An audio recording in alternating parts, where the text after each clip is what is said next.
आणि एक महत्त्वाची बातमी आहे, मनोज जरांगे यांनी सरकारच्या भूमिकेबाबत आजचा दिवस वाट पाहणार असल्याचं म्हटलंय। जरांगेंनी मराठा आरक्षणासाठी सरकारला दिलेला अल्टिमेटम आज संपणार आहे। मात्र जरांगेंनी आणखी एक दिवस वाट पाहणार असल्याचं सरकारला सांगितलेलं आहे।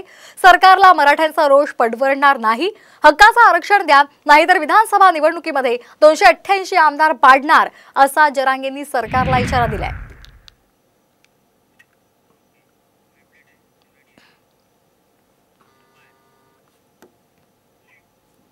की आजचा दिवस आम्ही बघतोय सरकार काय करतंय काय नाही करत, का पुन्हा मराठ्यांची फसवणूक करतंय हे आता आम्ही बघूया। शिंदे साहेबाच्या समितीनं नोंदी शोधायचं काम सुरू ठेवावं।